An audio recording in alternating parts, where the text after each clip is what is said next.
The shout now. Well done, Bobby Johnson. Well done, Manchester United. Beckham.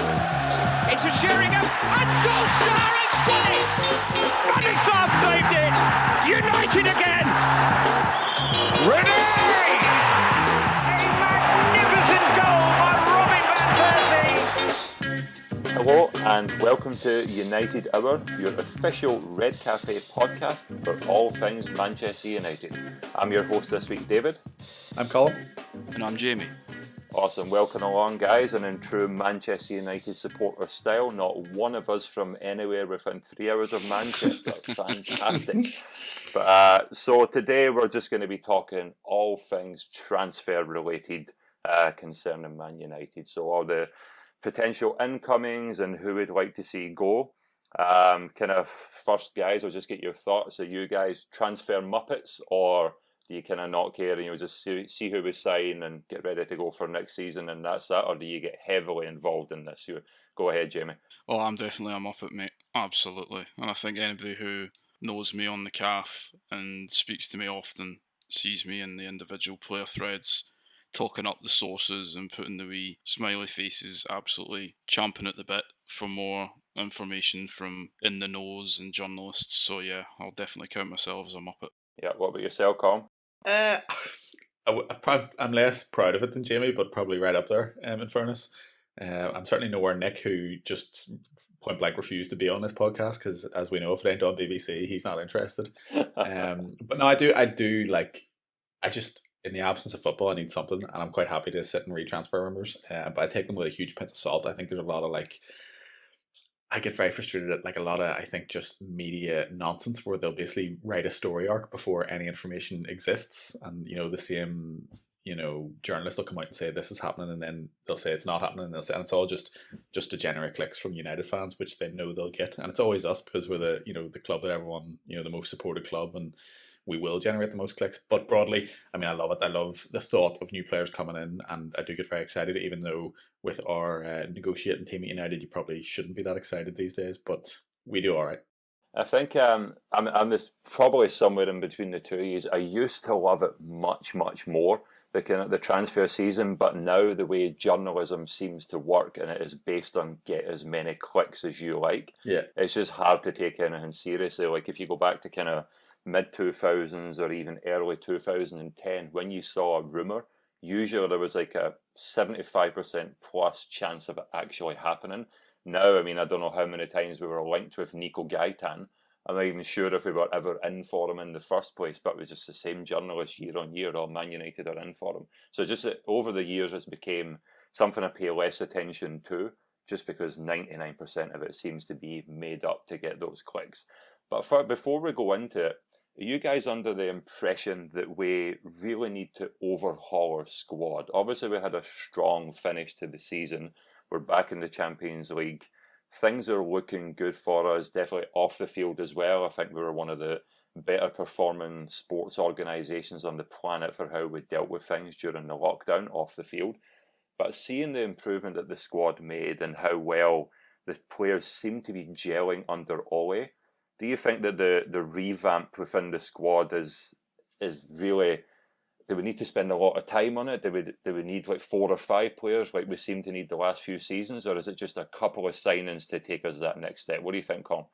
The thing with that is, and we heard it a lot towards the end of the season, can United challenge? And then we kind of ran out of steam a little bit towards the end of the season. Then suddenly the narrative switched to they definitely need 4 to 5 players to challenge. I mean, anyone who can quantifiably put a number on how many players it would take you to challenge, for me, doesn't really understand football, because as we've seen with Bruno, as we saw with Virgil van Dijk, the right signing can be transformative, and in that sense you only need one. Football is such a brilliant game because it's so complicated, because there's 11 players on the pitch and they all have to be playing in harmony and pulling the same way for it to really click and work. And you can have great players that don't result in a great team. Equally, you can have average players that result in an overachieving team like Sheffield United this year. So it's just far too complicated to say, oh, we still need this and that. What I would say, Ole worked on the defence last year, and that brought dividends. It's not a finished job, which is a bit of an issue. So I do think that needs addressed. But I think this year he's then going to focus on the top of the pitch. And I think Bruno, we heard, was a signing that was actually brought forward to January, even though we would say it definitely should have been previous summer. But I think that's an indication that that's where we're looking now. And I think, 3 players I'd be extremely happy with, because you also have to be realistic. There's people there that wants to go out and sign 4, 5, 6 players like it's a game of Football Manager.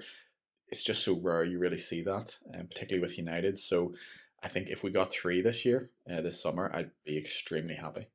Yeah, I'm kind of at that stage where I think we need to be signing players that are immediate game changers. I don't necessarily think we need to go after squad players, and I know we spoke about a few guys on the last podcast who might come in as squad players hoping to break in.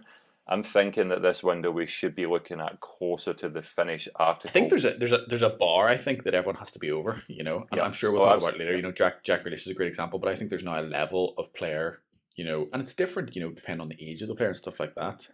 But the idea that we just need a stronger bench is nonsense, I think.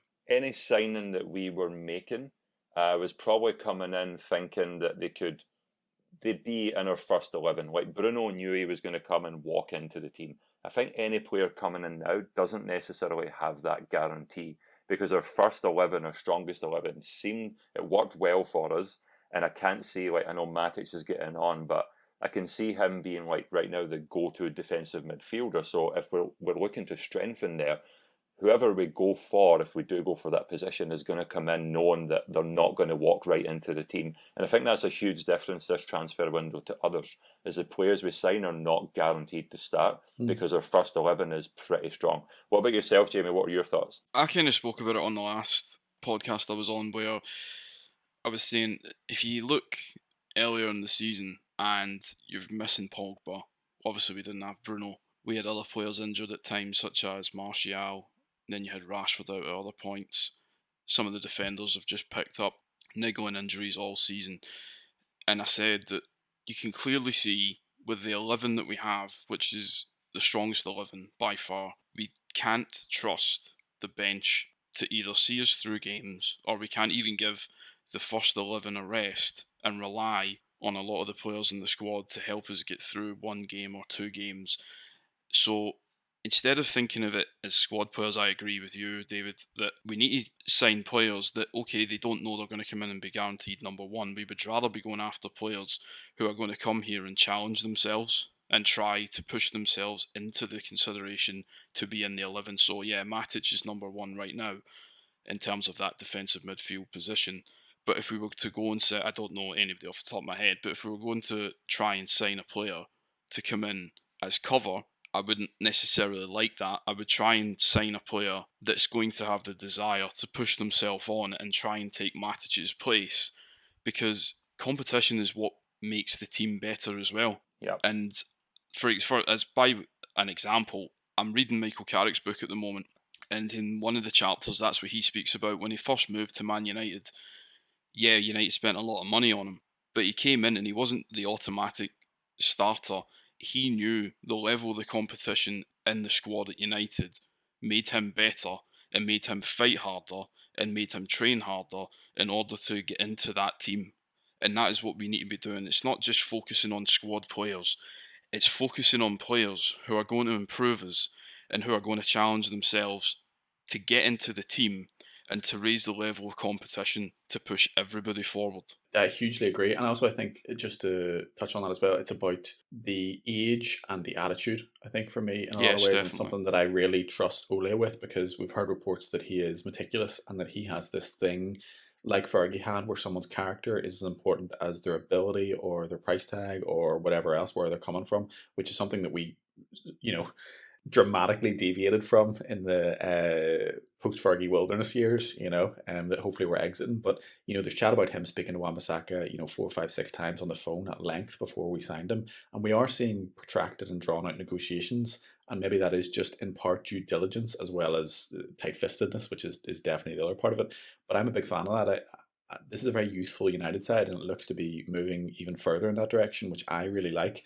And it also, there's players there whose attitudes you start to buy into. Bruno, I've spoken about it loads of times. I think he has an extremely good attitude and way about him, and that's something I would have always associated with players, not always in a good way. Roy Keane was the biggest bastard going, but you loved him. And it doesn't necessarily be that they have to be model professionals or nicey, but they have to have a character. They have to have something about them as a person, that then translates onto the football pitch. And I think that's what Ole looks for in a big way. Yeah, I think Solskjaer's made it very clear that personality is just as big a trait almost as ability in our squad.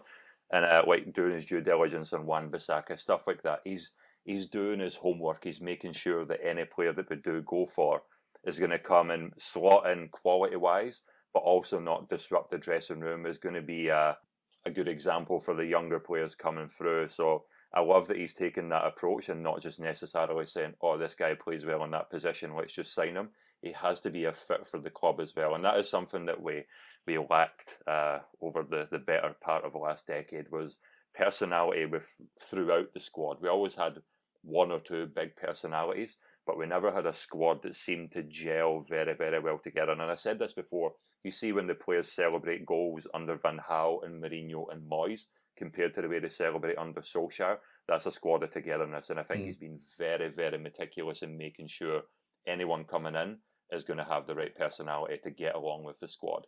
But one of the spots that probably more than any other is up for grabs is probably, I don't know if you'll agree with this, maybe you won't, but I'd say one of our centre-back positions. And that's, we've been linked with a few players in that role. And I would say, given the fact that Maguire is the club captain, seems to be a strong personality. Everyone seems to like him. The jury for me is still out on if he's ever going to prove value for money at that price tag, and that may be unfair to paint him with that brush. But it looks like the spot that's up for grabs is a partner for Harry Maguire in defence, and is going to be someone who complements him. So when you think of Maguire, it reads the game pretty well, brings the ball out well from the back, not the quickest, not the most agile, and not the strongest, despite for Leicester he was winning every single header, but I've yet to see that kind of same level of dominance in the air for us. So it looks like we want someone to complement him. So I know before we came on, Jamie, you had done a little bit of research on a couple of the guys that were kind of going to be potentials for that centre-back slot. So what's your thoughts first on, do you think that's a position up for grabs? And who are we after? Who should we get? Should it be a left footer on the left side? What's your thoughts? I do agree that I think centre-half is a position that is up for grabs. I'm maybe a bit different to people on the CAF because I quite like Lindelof. I'm not saying I think he's a starting centre-half. I just think he's a good defender and I think he offers a lot. He's got certain drawbacks, absolutely, but I do quite like him. That being said, I think he should be the third choice centre half. I do think we need to be signing somebody to play with Maguire who's going to take us forward.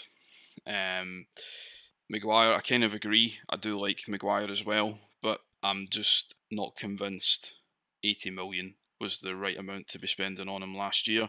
But again, that being said, he's been good this season. He's played every league game, which is the first time since Gary Pallister, I think, back in the early 90s. Mm-hmm. So that's no mean feat either, to be playing that often. He doesn't get injured.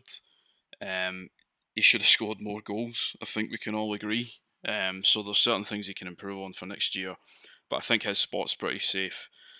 The idea of a left-footed centre-back is definitely one that appeals to me and what I think we should be looking at.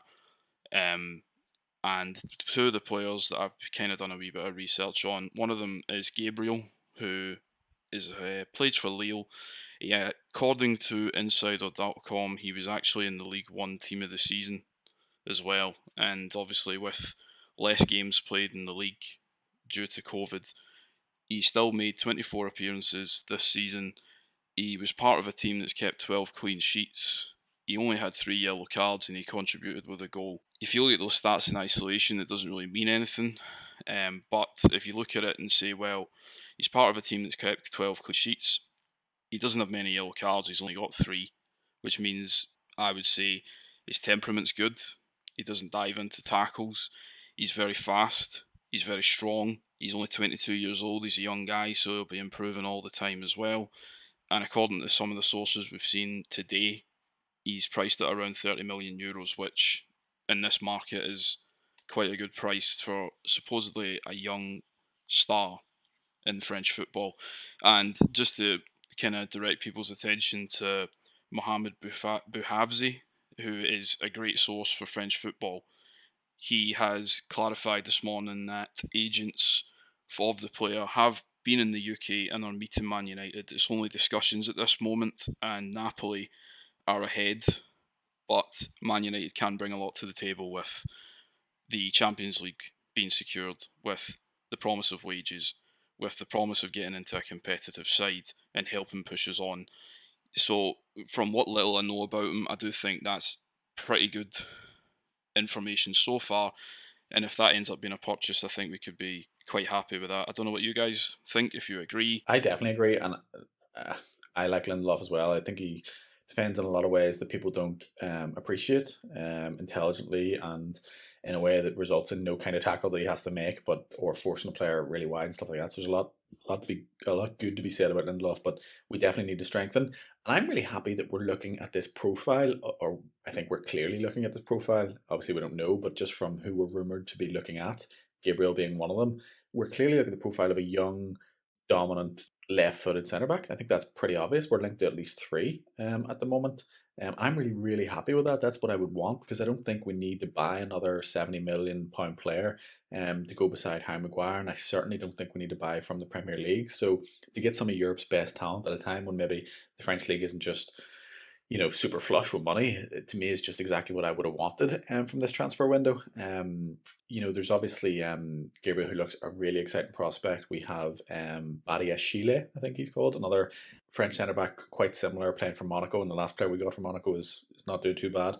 And then there's also Pau Torres, who's a wee bit dear, but they're all very similar. Those are the kind of three names at centre back that we're looking at, and they're all, to me, quite similar. They obviously differ slightly, but they're all decent at their feet, all tall and domineering, good in the air, all rapid, and certainly not shy of a tackle and that kind of stuff. But to me, they're all of a certain standard where, to be honest, I'd take any of them. Like, I'd probably favour the two French ones, just because I think Pau Torres is going to be a bit more expensive, and I'm not sure that our interest is as concrete as it is in the other two. And I just think, we're in that good position where you do have Lindelof and Maguire, which, we had one of the best defensive records in the league, so it's not all bad. We do want an upgrade, but we're in that luxury position of being able to buy maybe a younger player who has the potential to be world class, who can grow into that, because next year you still have Bai and Tuanzebe, who I'm sure we all really, really hope is going to have a much less injury-plagued season. So we don't necessarily need to go out and buy a star, but to see us getting linked to that top European talent who could possibly be the next Van Dijk or the next Thiago Silva, whatever it is, that's the direction I want to see us going. And I'm very happy with that. I like, see, centre back, the names being thrown about, I'm buzzing off. And I like, if someone said to me tomorrow, "Oh, we got Gabriel," I wouldn't even think about the other two. I'd just be like, sweet. Or if someone said, "Oh, we're getting Pau Torres," Yeah, I would discard the other two. Like, I'll take any of them. I don't care. They're to me, they're all, I can see the sense in all of them. I can see the quality on them from the YouTube videos I've been watching, and that's it. So I'm just happy that, to me, it makes a lot of sense, and I just hope it's not just rumor. I hope we are in for those players. I'm really, really intrigued by the Pau Torres signing, because he's very, very good with the ball at his feet, probably better than Maguire, I would say. Yeah. And the way it seems that we want to play out from the back, when our two centre halves are almost standing on the byline to get the ball from De Gea at the moment, I think of the ones that we've been linked with, he probably fits that style the best. But it's interesting what you say there, Jamie, and I haven't been up to date on this rumour that was kind of circulating last year, but if Napoli are favourites for Gabriel, that would be seen as a kind of direct replacement for Koulibaly from them. And then with Man City having a bid accepted for Nathan Ake, that kind of takes care of that left-sided centre-back spot for them, even though they already have Laporte. I think he's expected to go to Man City at this point. Yeah, I think they're in for two. I think they're in for two centre-backs. Yeah. Two left-footed centre-backs who are very similar profile, and they already have Laporte. Several centre-backs. The Ake one, I assumed as well, when I saw that the bid was coming for Ake, that was just going to be, right, they're a bit of business done, they've bought another centre-half. But according to quite a few sources I've seen, and not just on Twitter and things like that, but in the media, on TV, you can see they seem to be thinking that Ake is going in there to be their second or third choice centre-half. And the Koulibaly thing is interesting now, because if Napoli do get Gabriel, I am assuming from that Koulibaly is definitely off. And it really wouldn't surprise me if it is Man City that he's going to go to. and that becomes their centre-half partnership of Laporte with Koulibaly, Ake is a third-choice centre-back, and then they'll probably will get rid of the likes of Stones, who I've seen linked to Arsenal and West Ham of all teams. Yeah. It's so interesting that a team would put their two starting centre halves as both being left-footed. I don't think I've ever seen that before. But kind of besides the point, and not to spend too much time talking about them, I just wondered if we were still in for Koulibaly, because for me, I know he's getting on in age, but he almost fits that profile of what we want next to Maguire, right? I just think the Koulibaly ship has sailed, well and truly sailed, and I actually think Napoli that's what they're feeling right now. And I think the Napoli chairman has actually come out now and is almost pimping them out. For the first time, he sort of said, "Look, there is a price. I think it was 81 or 71 million, something like that." And they really want rid of them. Obviously, they've already spent big on an attacker, so they kind of have to sell him, I think. And also, but if they're going in for Gabriel as the Koulibaly replacement, just get Gabriel. Cut out the middleman. Exactly. I'm sick of us being foisted with other teams. Cast-offs in terms of an aging player. We think we're getting this peak monster, and then it just never works out. And then you watch the player they bought just within a year or two turn into this absolute monster that you then have to buy again for 100 million. Yep. It's almost the Maguire Sancho thing, where at the start of the season, I thought that was a bit premature, but at the start of the season, a lot of people were like, why did we just mug ourselves off for 80 million when we could have just got that guy? He's doing pretty good. So I'd rather we just were a bit more proactive in being that club. It doesn't make you a feeder club. It's different when it's us doing it. Napoli are clearly just in that mold of buying young talent, nurturing it, selling it, buying young talent, and we don't obviously have to sell at the end of it. But I would, as I explained earlier, we're not necessarily in dire need at centre backs. So we have that luxury of maybe being able to take a risk that we couldn't take last year when we had to just buy Maguire for a bit of proven quality. So I'd be really disappointed if we signed Koulibaly. Look, he could come and be an absolute monster, but I'd wish him well at City, and I'd be quite happy to get one of the three names we're being talked about. Yep. And as far as someone coming in, that means probably at least two of our defenders, because I know we have a fair amount of injuries at the back, but when everyone's fit, we are kind of spoiled for choice in our defence. Maybe not in terms of quality, but in terms of being able to put names on the park. One of those that's going to be coming back to us, it seems potentially, is Chris Smalling. Do you guys, just very quickly, do you guys want him back, or are you happy to move him on? Me and my brother were actually discussing this last night about Smalling. So I never thought he was a bad defender when he was here. Kind of as the title of a thread on the Red Calf suggests, it was his passing. And I used to think his actual ability on the ball did give us a lot of concerns. But in terms of just actual defending, I've never had a problem with Smalling. In the games where we had the backs to the wall, I thought he was excellent. He heads everything, he tackles everything, he's got a fair bit of pace. So if he was to come back and accept that he wasn't going to be a starter, because I don't think he should be, but he was willing to be a squad player and perhaps fight for his place, I would be perfectly happy to take him back. It's just, as I said, his ability on the ball for me leaves a lot to be desired. And I think if he was to come back, it would be tough seeing him starting with Maguire, because the same problems will still be there. He's still not the best on the ball. He's still not the best at getting us further up the pitch. And I just don't see, if he was to come back, I don't see what he would bring to us. But if he was willing to come back and be a squad player and help us out. But why would he, and why would we do that to him? I think that's the catch-22. Yeah, I don't think he would now. One of the things that I kind of enjoyed last year, Chris Smalling was a fantastic servant for Man United. At one time, he was an out-and-out monster of a defender, one of the best in the Premier League. I think maybe in the Van Hal year or something like that. But there were big limitations on the ball and just never quite worked as well. But he had a great career here.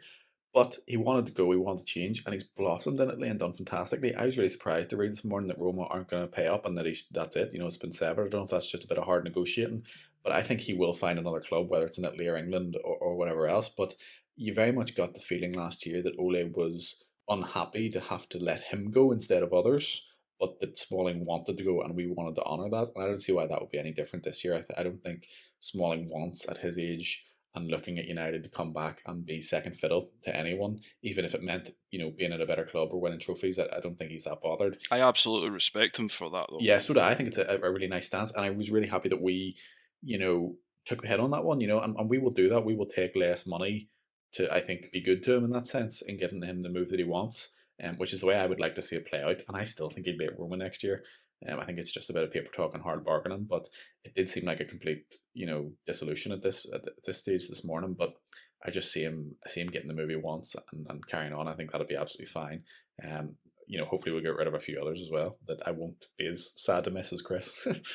But with Smalling, I think something testament to him is some of the players we've let out on loan, if they were to come back, you can see that they would disrupt the personality of the squad. You don't get that with Smalling. He actually would probably slot back in quite well. One of the things, I don't think we should be taking him back and putting him in the first team.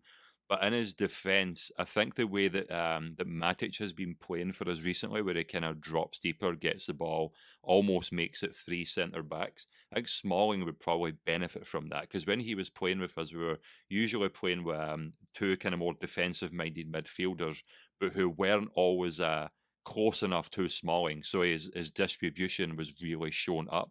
I think the way Matic has been playing for us, it might make his job easier, and that he just has to think about defending. Like if De Gea gives him the ball, get it to Matic ASAP. So I do think that he might be a better fit than he used to be for our squad, but I think he probably moves on. One of the other players that I think just has to move on. I don't think he's good enough. He's been hampered with injuries. Philip he made Jones. one good appearance for us that was against Derby. Like, he's not a good player as Diego Dallo. Oh, what's your Phil thoughts on Jones him, Com? I think he needs to go. I think Mourinho was just trying to talk him up when he said he's one of the best fullbacks in Europe. Mourinho could probably say the same thing about anyone, and of course people jump on it and be like, oh, he must be amazing. I haven't seen it. He's been utilised as a right winger just as much as a right back, and we that do was not depressing, need. wasn't it? Yeah. It really like he's played there just as often as a right back. Yeah. I think Solskjaer realised very quickly he is not what we need in the right back position. I think he'll move on. What's your thoughts? I was sure you were talking about Phil Jones, who is pretty much in the exact same boat, but deserves probably a lot less credit than Dallo. Although we're so harsh on Phil Jones, he's such a pitiful man at this point, and you do feel so sorry for him. He's been totally hampered and plagued by injury. He'll get his testimonial, but I do hope to see him leave. But on Dallo, I mean, I'm not as... I suppose I wouldn't be just as critical about him as you. I think there is a good player in there. My thing, and it kind of touches back to the Smalling thing, is that Ole clearly doesn't fancy him. There was big opportunity to play. He can play left back and right back. He didn't get a sniff at the post lockdown. So I don't know what happens there, but Ole is quite quick to make decisions about players, and I don't think that's a bad thing. But at the moment, he looks pretty phased out, and at his age, for his quality, because I do think there is quality there. He should not be sitting on the bench forever at Manchester United in his best years. We have signed Wan-Bissaka, and we can argue the bit out on every single podcast about the merits and the flaws in Wan-Bissaka, but he's here and he's here to stay, and he will be our right back moving forward. And they're pretty much the same age. In fact, are they the same age exactly? I think Dallo might be a year younger. Yeah, but so what vision does that give him for the next 5 years of his career? He knows he's not going to be able to play his way into this side. If anything, we're going to buy even better in the fullback regions. Probably not this year, but maybe next. So he was doing well as a Portuguese international at youth level and all that kind of stuff. So he should definitely try and find a move. And I'd be amazed if he was here next at the end of the transfer window. I could see him at loads of clubs in the Premier League, or I could equally see him going abroad. But I think it is important he gets a move, and I think you should get a decent fee for him. Like, I don't think he was just as bad as you've made out, but I will agree that the kind of oh my god, he was bad. The right wing thing he was bad for what he was billed up as.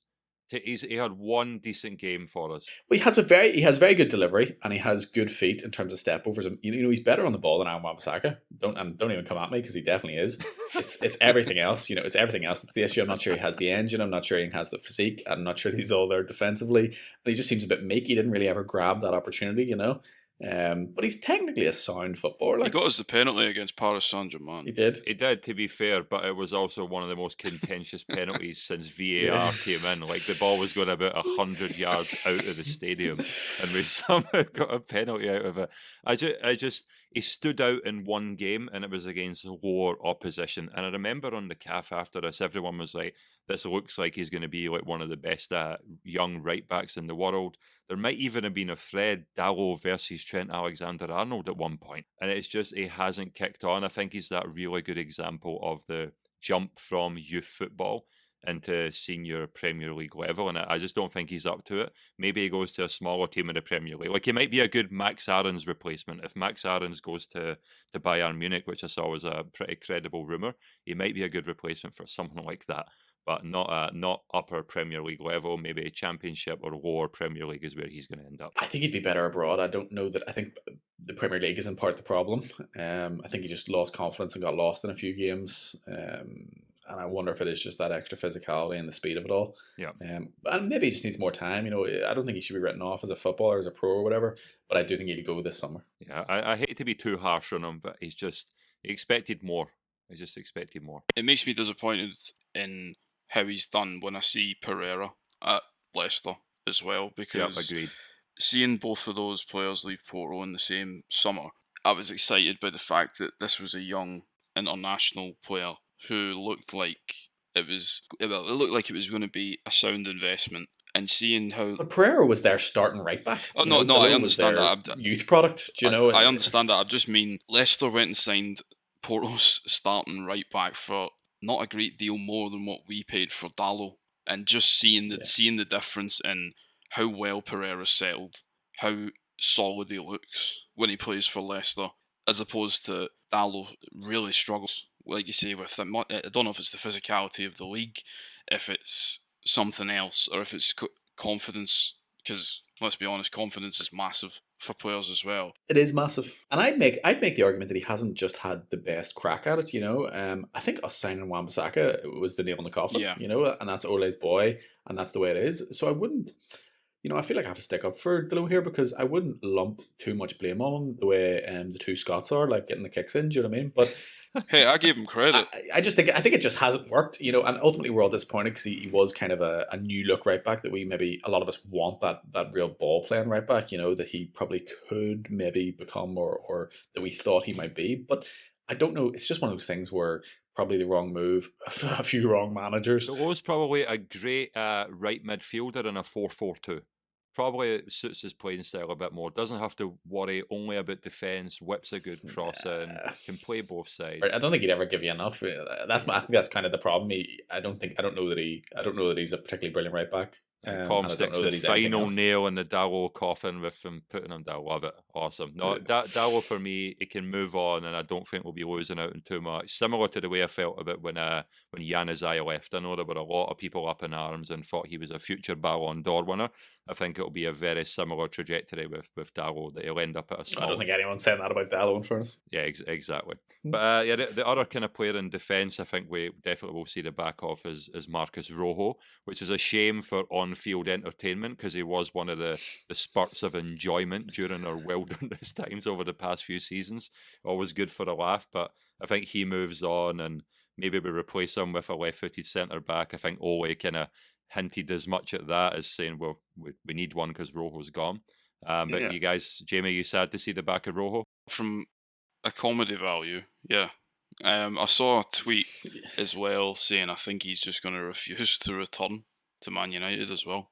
He's just not coming back. So do you know what? I appreciate that. I do, yeah. If only Alexis Sanchez would do that, do you know what I mean? Like, that makes it easier for us. It's like, right, well, the decision's made then. Just get rid of it. Doesn't matter where you sell him. It probably weakens like our financial position, but like, who even cares? It's at the point, yeah. I mean, I will slightly miss, him trying to spank shots in from like 45 yards out and then trying to 2-foot every single person who ever ran at him. But, that and a bit of burnt toast is probably the highlight of his Manchester United career. So, see you later, bro. Yeah. If it's going to be a hit, so be it. Just take the hit, move him on, because he's adding absolutely nothing to the squad at this point. So yeah, I would like to see the back of him. Jones, I think we need to move on. He's been unlucky with injuries, yeah, but it's at the point we just need to stop having so many hangers on almost in the squad. We've got so many players that just are contributing nothing. Jones bums me out. I get sad when I see his face. Like, I have a lot of sympathy for him. It obviously has. I mean, he's earning a lot of money, and I don't think his life's that bad. Like, but he's almost become this pitiful character. Where he came out and that awkward thing about the testimonial and stuff, and it's just sad. You know that thread on the calf that's footballers that you forgot they played for this team. Phil Jones will be in that for Man United like 5 years from now. On a Manchester. Oh well, yeah. On a Man United football. I forgot. Yeah, exactly. I think, again, like this is the power that managers have. Like, remember Ferguson's interview after the West Brom 5-5 game? He's like, Phil Jones could go on to be one of the greatest players this club has ever had. You kind of buy into that, and it just raises the bar so high on your expectations. And we just never got there with Jones. He's, quite frankly, nowhere near good enough to be in a Man United squad, especially one that now seems to be looking towards challenging for things more regularly. So I think I can't. The thing is, that I don't see who the potential suitor is for him, because I think he probably still command a reasonable transfer fee. So whether he leaves or just stays and is happy to maybe get an appearance here or there. I seen that West Ham are supposedly linked with a move. Yeah, and I think, in fairness, with a few of our outgoings, we're going to have to rely heavily on the good nature of, or possibly the naivety of other Premier League teams, because there's a few throughout our team that we really could do with someone doing us a solid and just taking them. And that moves us on really well to the next part of the field, because there's a couple of players that we'll get to that we think might be heading for the exit door, but who the hell are the potential suitors for them? But in the midfield, it looks like Pogba's staying. I can't see anyone that can come up with the money that we would. I mean, we're obviously, everyone's struggling financially, but I don't think we're in such dire straits that we're going to just accept a low ball bid for Pogba. I think it would be very surprising to see him leave now. So with that in mind, with the signing of Bruno and with Matic potentially maybe having 1 year where he plays a reasonably integral part to that midfield, who we sign in that spot, and I mean, we still have Fred, we still have McTominay, we have Garner to come through, we potentially have Fosu Mensah going to be staying and maybe battling it out for one of those positions in the defensive midfield. We have a lot of coverage in the centre of the park right now. But as far as the names that we've been linked with, and we'll maybe touch on Grealish at the end, because we spent a little bit of time on one of the last podcasts talking about him. But Jamie, for you, is there anyone that we've been linked with midfielder-wise that you would love to see come here? Not for me at the moment, no. Pogba, I agree. I can't see him moving now at all. And I have seen a number of tweets and pieces in the media recently saying that his agent is now convinced that he's actually going to be staying long term. There's a possibility of having a new contract. So if that all does come to fruition, I think that more or less puts the nail in the coffin for Pogba leaving, which personally I think is great news anyway. So I'm happy with that.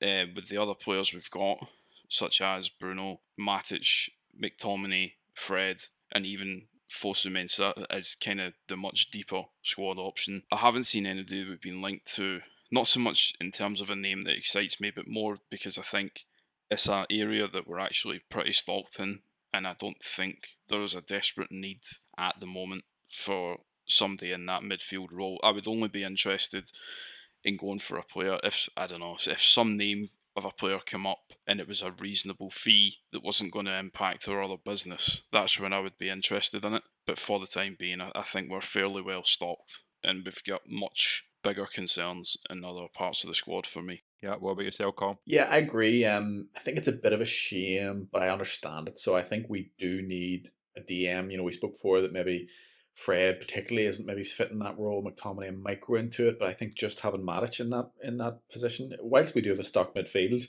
as soon as you take Matic out there, you've kind of got a problem, and it's not just clear to me that that's enough for a full season next year if we really want to challenge and mount a challenge. That said, the club have given a 3-year contract, and I think that gives everyone all they need to know about our plans for midfield this summer, which is there aren't any, which I actually think is fine on the basis that I think we're going to sign an advanced playmaker who can probably cover into that role. So the like of a Grealish, the like of a Van der Beek, you're maybe not going to play them, Bruno and Pogba, in the same 11 in very many games, but there will be some, and it just gives us that little bit more cover for people to drop in and out and not lose too much quality by feeling you have to play Pogba and Fernandes every single game.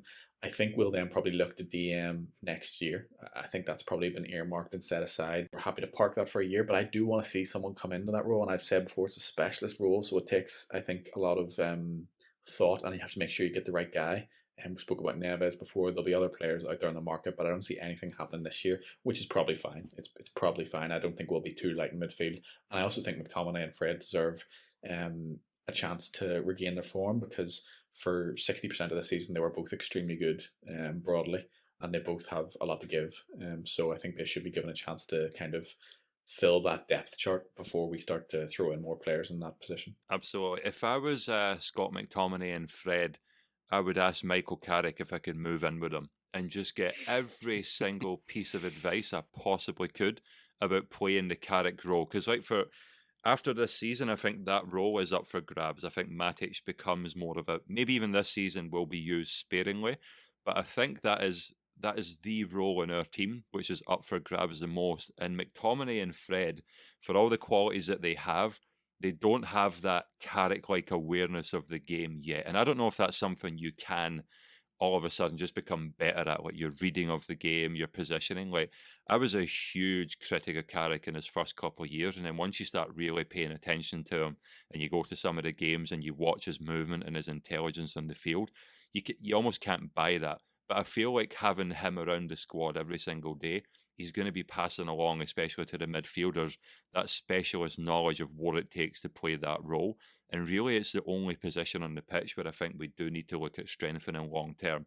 Two of the names that we have been linked with in the past for that role is Wilfred Ndidi from Leicester and then Declan Rice from West Ham. Now, Ndidi, I can't see it happening. I don't think he's as good on the ball. I think the Leicester pool of quality needs to be set aside for a little minute because we're in danger of developing a Liverpool-Southampton-esque relationship that I don't think is overly healthy. I don't like to see us go back to the same club over and over. I just don't think it's great. Yep.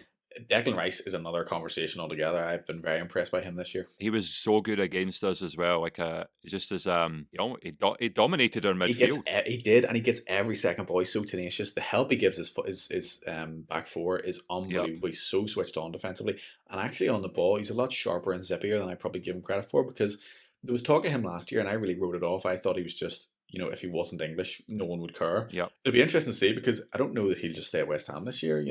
I don't think that's a certain. So it may be that you have to get him when he's going, otherwise you won't. I agree. Yeah, and I think, again, that's something you can take into consideration is clubs will probably have to sell for cheaper. So now, obviously, we don't know what state we're going to be in next summer's transfer window or even January's transfer window. So now might be the time to go after someone like Rice. Just looking at some statistics. So Wan-Bissaka made the most tackles in the league last year, 129. And Ndidi was one behind him on 128. And then Declan Rice was in the fourth spot on 116. So these are guys that like to get stuck in. And I think we do need that in that defensive midfield role. But yeah, Rice looked to me like he had bulked up a little bit as well. Like there was a couple of our players that he shoved off the ball with relative ease. And we don't have the weakest spot. The weakest players in midfield. So I was impressed by him. I think his distribution is underrated, and I think he'll be a regular in the England team for years to come, there or thereabouts. So he might be one that we should go after. What about yourself, Jamie? You any thoughts on those players? Indeed, I think that's a no-goer. I kind of agree with you guys. I don't think that's one we should be looking at. I like Ndidi as a player, but nah, not for me in terms of bringing him in. I'm the same with Rice as both of you. Last year, I kind of just wrote it off as nah, not interested. I don't think he's good enough for what we need. Whereas the more I've watched him this season, he's a very good player. He's very tenacious. He gets stuck in, as we said there. I was so impressed with him that game at Old Trafford. I just sat and watched him and I thought he actually could walk into our midfield and play that role that Matic has been good at for the last 6 months or so. The only reason I'm kind of not jumping on the bandwagon is I do think he will end up at Chelsea. I've seen a lot of chat and a lot of kind of rumours, and it does seem to be Chelsea's the club that are in for him in a big way. Even with Billy Gilmore there. Yeah. Very different players, but yeah.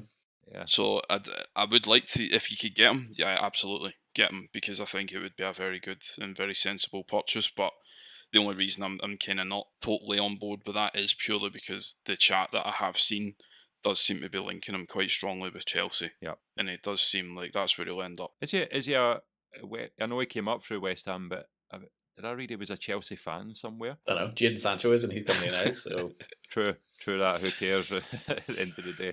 What I guess is probably our midfield. We all agree it's pretty set right now. Matic is probably going to keep that defensive midfield spot. So if we're signing in there, we're signing for the future. I know we've been linked with Donny van de Beek as well, but I think from what I read, Real Madrid seems like the most likely destination for him.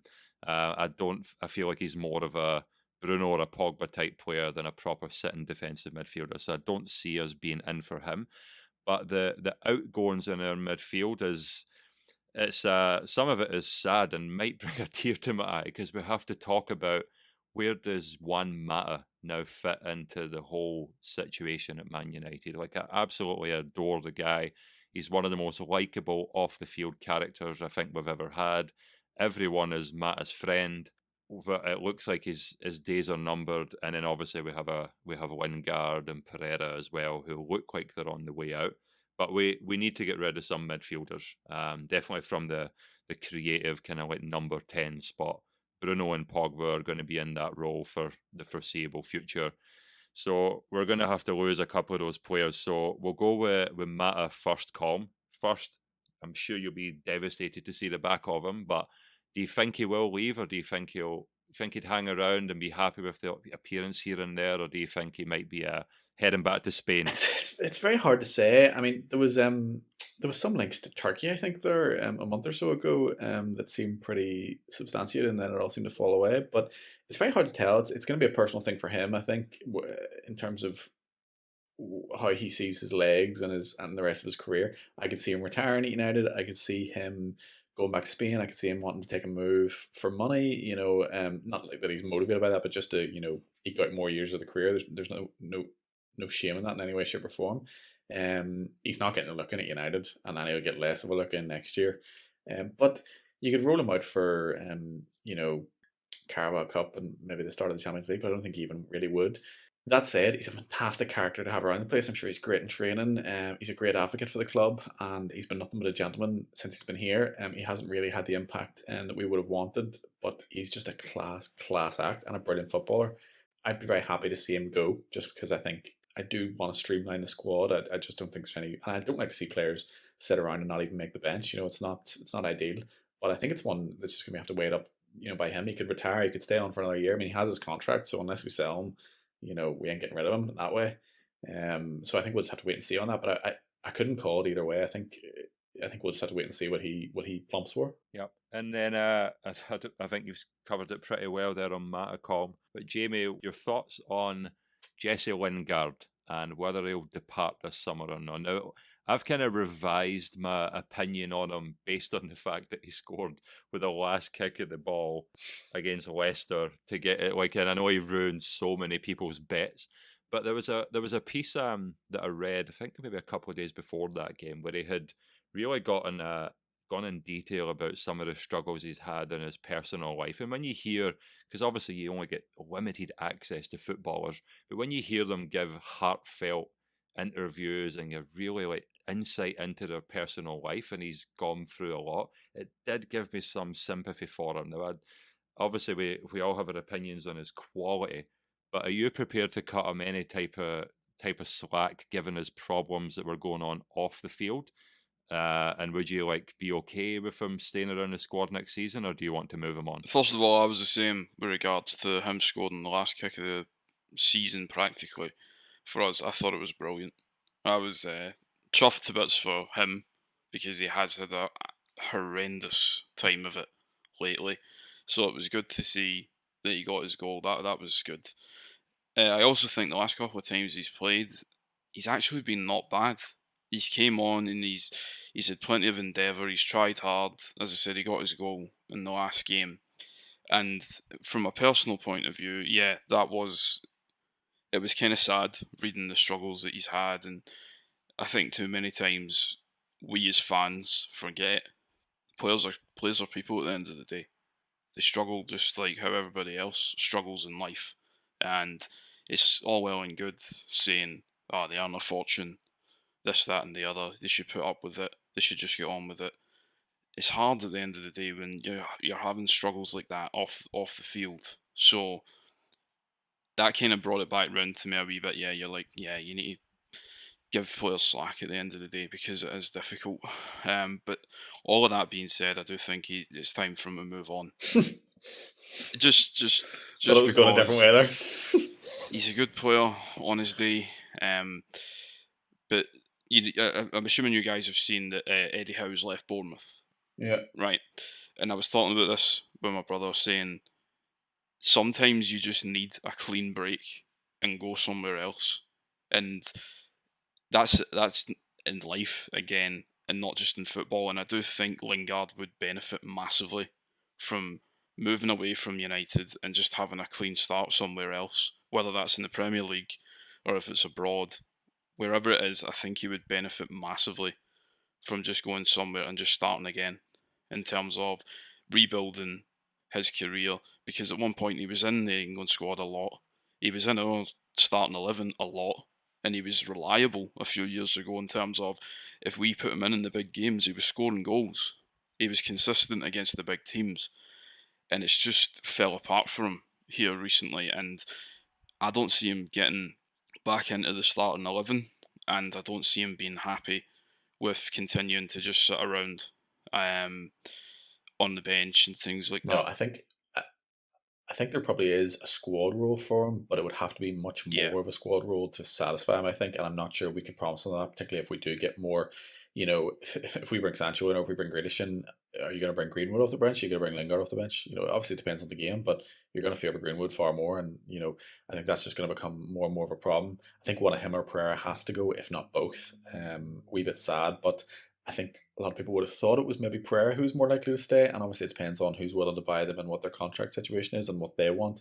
But that little tip at the end of the year where he came on, I think, twice in the last run of games, did maybe make me think that, oh, maybe Solskjaer does see him as a good kind of energy sub, you know, at the end, which I think he could be. But again, if he's going to be happy with that, then that's a different thing. But I mean, if you told me we could sell both of them this year, I'd sell both of them, you know, and I'd wish them well. But if one of them stays, fair enough that, you know, they'll have a limited role, and that's fine. You need a squad, and I think Lingard would probably be the better of the two for that. But if both of them stay, that's a problem, I think. Yep, I agree. I think they probably will both move on. I think Lingard was happy to kind of, well, not happy, obviously, given everything that was going on, but I think the squad role, and obviously even when he was out with the team, I don't think it affected him so much given what was going on off the field. I think he was just kind of happy to be around and be affiliated with Man United. But as he moves forward from his personal problems and gets back to football just being his focus, I think he is of the personality that he probably will want to be playing football. I remember hearing the story that when we won the Premier League in Sir Alex's last season, Lingard was hoping to be in the squad for the last game. And Ferguson told all the youngsters that they should get dressed up in suits and they could come and enjoy the moment and see what it feels like to be part of a title-winning team. And Lingard apparently went home because he was upset that he wasn't in the team. I think he is someone that just wants to play football.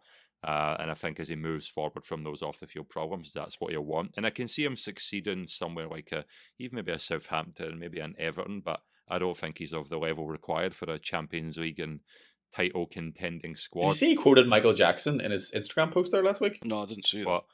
So he put up this Instagram post, and it started with lyrics from Man in the Mirror, which is like it was something about looking at yourself in the mirror, basically. And then it was a whole post about how he was like, you know, he'd had a tough year and he was looking inward, but his focus, you know, was to play well with Manchester United, and that I mean, I'm paraphrasing here massively. I could say nothing like this, something to the effect of, you know, the fan, you know, it got a bit sour with the fans, but that his focus has always been to do his best for Man United. I just thought choosing Michael Jackson lyrics, you know, in this day and age, It's probably because he'd done the moonwalk at the Emirates one time. I know that's just he clearly loves Michael Jackson, but first of all, I thought it was, you know, an awful taste, but it was just odd. It was odd, but it did kind of seem like a resolve to, you know, try again next year at United kind of thing. It kind of read like that. But Lingard does not have a social media manager. I think he's the one with his finger on the button for his posts. You know, some players, you see their post and it's like, great game, on to the next one, go team. Right? The Lingard doesn't have someone doing that for him. Yeah, but I know we're kind of we're getting on. I know we usually like to keep the podcast close to an hour, given that it's called United Hour and not United 75 Minutes. But we haven't touched on the attacking options yet, which for me is not necessarily where we need to strengthen the most, given the emergence of Greenwood, the kind of 180 almost in Martial, Rashford still looking awesome. So, but I think Jadon Sancho, I mean, we can talk about this as much as we like. For me, it looks like it's a done deal. Jamie, what are your have you read anything or seen anything that indicates that deal is not going to be done? I mean, it doesn't even look like anyone else is interested for him. It seems like it's a one-horse race, and we're just holding out for Dortmund to demand a little bit less money or a little bit less in add-ons. I've been on the Sancho train for months. I've just thought it's absolutely obvious he is the player to come in and really take us forward. I just think the guy is brilliant, and it would be a fantastic signing. I agree that I don't even think there's anybody else interested, because I think this is one of the ones that's so obvious that he's going to end up at United that nobody else is even trying. One of the big rumours that I've seen with regards to fee is that we supposedly have agreed that we're going to pay between, say, 60 and 70 million up front, and there's going to be significant add-ons after that, because Dortmund are convinced and are determined to get as close to the 120 million mark as they can. So this fee up front plus a significant add-ons is, I think, what it will take to get it done, and I do think it is just a matter of time before it's done. And with regards to what he brings, I've just looked some stats up. So in the league this year, in the Bundesliga, he made 32 appearances and he got 17 goals and 17 assists. If you add in the Champions Phenomenal. League, it was 8 appearances in the Champions League, 2 goals and 2 assists. So in all comps this year, 44 appearances, 20 goals, 20 assists, including one in the Super Cup, 164 minutes per goal, and the only other player in Europe to reach double figures in goals and assists is Lionel Messi. So that says it all about the guy's talent. Yep. Also, Yep. He's also posting pictures with Marcus Rashford. Exactly. He couldn't be a bigger tease. I was about to say he's a Couldn't be tease. a bigger He's a tease. tease, and like he didn't even play post lockdown. So you know the season stats for this year, which are impressive though they are, don't even count the end of the Bundesliga. Basically, I think he's top class. As I said at the start of the pod, I think we look at personalities as much as quality. And I think there's a bit of a chip on his shoulder, and he is slightly arrogant, and he's very much young footballer of today, you know, and that'll probably fit quite well in our squad. But I do think there's an undeniable quality there, and I think that fire is a good thing, you know. And I just think he's a fantastic footballer. I think he's exactly what we need. He's not an out winger by any means. He's more of a kind of a playmaker from wide, a 10 playing out wide, but not in the way that Mata and everyone else does it. You know, his crossing is ridiculously accurate, ridiculously good. His interplay is so good, and his dribbling is very good in the kind of David Silva, very tight spaces kind of dribbling. You know, not a kind of a Rashford or Martial complete, you know, dominant dribbler, but just a very technical in everything that he does. I think he's super. I think he's done. I think it's going to happen. I think it's just a matter of how long it takes us. Obviously, we'd love to have it done this week or next. There was rumours there that it might be done on August 7th because we've started to complete deals on whatever number we're going to give them. We did it with Wan-Bissaka, gave him the date that he was signed. This is true. What a ridiculous rumour. This is true. This is true. The club like to do it, and they say on the 29th we signed our number 29, Aaron Wan-Bissaka, or whatever it is. And they think that it might be on the 7th of August, which is next Friday. So that could be complete nonsense. I'll hold you to that. That'll be a good You may birthday see gift for me. a video of him playing piano on the 7th. And I think he will be our number 7. I can't wait. So I genuinely think it's a done deal. The talk of people who say, "Oh, we shouldn't sign him because you know Greenwood's basically the best player in the world already." You know, Greenwood pretty much is already the best player in the world. That's absolutely fine. But you still need 4 quality attackers. You still need to get the best talent in the world. And Greenwood is not even a right winger in the grand scheme of things. So I find that argument just immensely redundant. Yeah. For me, we do need 4 top quality attackers, and I think Sancho looks like a done deal, but I still think we probably need a backup or even a first choice number 9. Now, I know one of the names, Colin, that we've been linked with is Raul Jimenez. What are your thoughts on him jumping ship from Wolves? I don't see it, to be honest. Wolves are super rich, so they don't need anyone.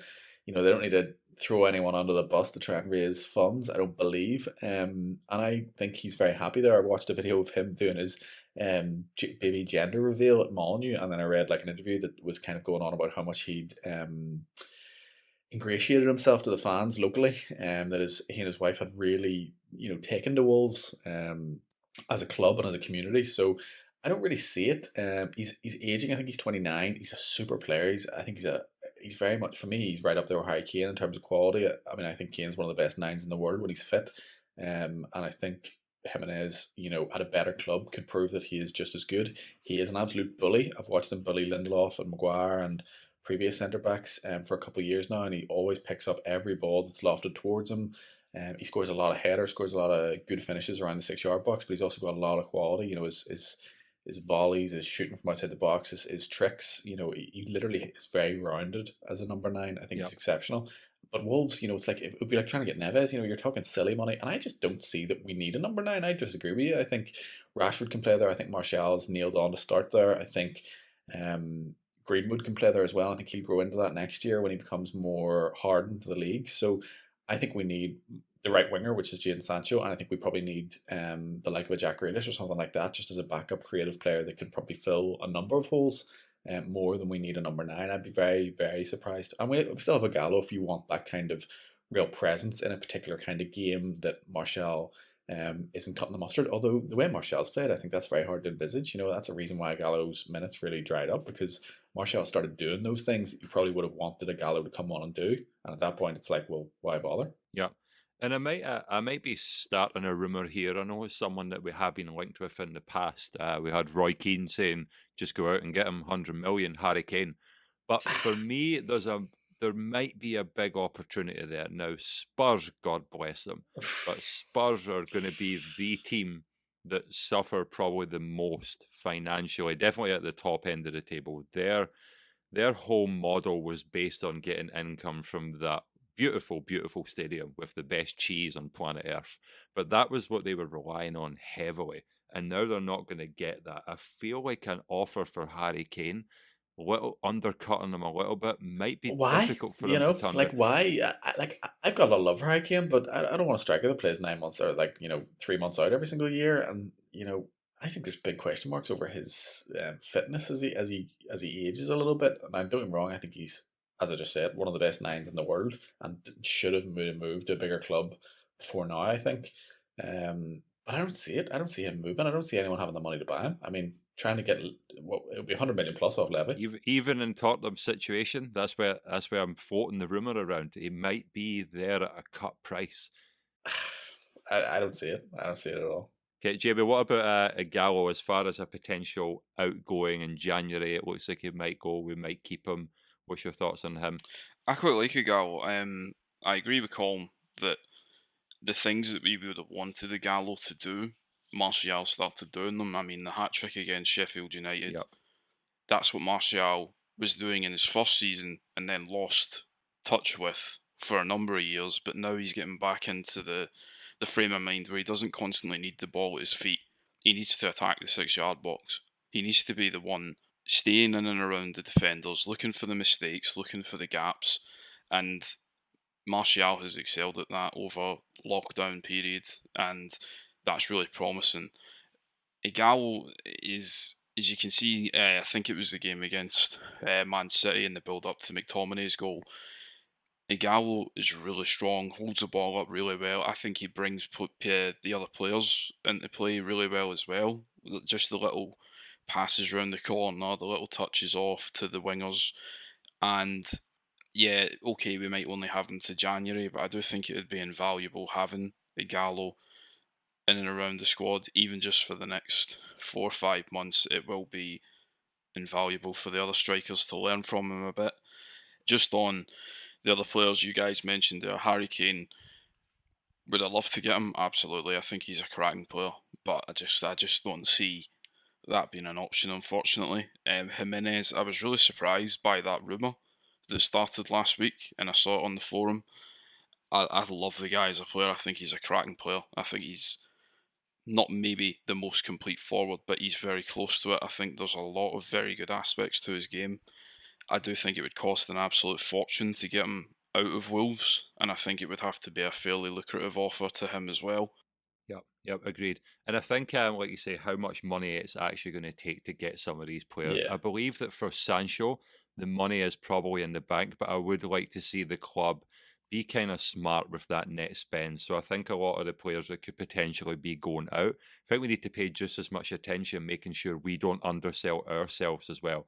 Like if Smalling's going to move on, Jones, Dalot, Pereira, Lingard, I mean, you're talking 5 players there that at some point or another all probably commanded like reasonable transfer fees. So I think that we need to, Sancho money aside, anything that we get into the club in terms of selling, I think I'd like to see them reinvest that wisely and not go after two big names. I can see us probably getting one of those centre backs that we spoke about. I know it's been touted kind of like the 27 to 30 million. And then Sancho is going to cost maybe 60, 70 up front and with the rest in add-ons. I'd like to see us, if possible, spend as close or even less than 100 million this summer, just because we don't know what things are going to be like financially. You wouldn't want a third signing? I don't know if we need it right now. That's the thing with the way our squad's going. I think a centre half is absolutely essential, and I think Sancho is a done deal. I think the rest of the squad, current climate, I think it can be good enough so long as players are playing to their level. I just don't know where else we need to buy. It's Grealish. It's Sancho, Grealish, and Badiashile. That'll be my three. You'd Grealish still is go a player, for Grealish, I think. even though he'll guarantee he might cost as much as Sancho now. No, he won't. That's just paper talk. No, he staying in the Premier League was huge for them. They don't 50 need the million. money 50 million to get him, and I think that's a fair price. 50 million on a player who won't get near your first 11. If you say he won't get, I'm far from convinced that he wouldn't get near our first 11. No, if everyone's on form, he doesn't start. If Pogba, well, we already know you don't like Grealish. We already know you don't like Grealish. Jimmy, who would be your three signings, or how many signings? However many you think we should make. I would think three as well. I think three's good for pushing us forward, for competition and for balance. And I think the three I would like: centre half, probably Gabriel or that Pau Torres. I've signed Pau Torres on Football Manager, and he's an absolute demon of a player. So if we can get him, that's great. If it's Gabriel, that's great. I just think we need a centre half, and I would like to see us get one tied up pretty quickly. I think Sancho's absolutely done. I'd be astounded if it's not. Grealish, I really like Grealish as a player, and I do think we could do with him, and I would like to see that get done as well. He's a Fergie buy. I'm so convinced of that. I think he just has the kind of dickiness and cockiness, but quality and arrogance that I think we like at United, and that we can kind of turn into a really good thing as opposed to sometimes a bad thing. Fergie would make him pull his socks up though. Nah, that's what we want to see. We need to see those socks down. We need to see those beautiful thighs and those short shorts and whatever ridiculous haircut he wants to come to Old Trafford with, because we've got enough of those already, so it's fine. But that's my three, definitely. Before we go, guys, I know we spoke about wanting to do this, and I know we're getting pushed for time here, but I still will just touch quickly on it. Just give me one name each as far as transfer sagas go. In your time as a Man United fan, Jamie, what's been your most favourite transfer that we've ever done? I think I wasn't a member at the time, but I think the Berbatov one for me. Yep. Yeah, I can see that. Colm, what about you? Wasn't so much the saga, but it was a signing that I just adored, was Van Persie. Yep. Because I just love just going to your next one of your biggest rivals and see your best player. Yeah, he's going to come to us so he can win something, and then we do it, and it's such a slap in the face. Arsenal, it was perfect, and the way it worked out. Obviously, that's clouded by that year and that being Fergie's last year and all that kind of stuff. But I also love that Fergie just lied to him and said, "Yeah, look, man, I'm staying here for 5 years. Don't you worry about it." And then he won the trophy and left. And Van Persie was like, "David, who? Yep. Who's this David guy?" that was walking in. Exactly. That's not what I signed up for. It worked out so well, taking their best player and winning the league this season. With that player basically carrying us to the league, and scoring that volley in the last day of the season. Oh, it was so perfect. He's a close second for me. But I still think Juan Sebastian Veron. Obviously, it was back in the days before you read about all the rumours on the internet. You just kind of woke up one morning and Veron had signed for Man United. As an avid Serie A follower, I knew how good he was, and to see us, and the price we paid for him at the time, it was big back then. But you're still like, no, this is a world-class signing. So exciting. And then Ferdinand was a good one as well, Rio. Yep. Ferdinand was a great signing. That was good. So was Rooney, to be fair. The Rooney one was great as well. Rooney was class. Rooney was class. Because you knew you'd seen him for Everton, and you just knew that he was going to be frightening. Yeah. We're always involved in decent transfer sagas these days. Some work out, some don't. But it's going to be interesting to see if we sign Sancho on August 7. You heard it here first by Colm. Manchester United will sign Borussia Dortmund's Jadon Sancho on August 7th because that's the squad number we're going to give him. Go get your money on it at the bookies just now, folks. Flawless logic. That's the most ridiculous thing I've ever heard. What if a player wants squad number 34? Well, then it just doesn't happen, does it? I mean, and it's not someone you should be heralding anyway, because who wants that number?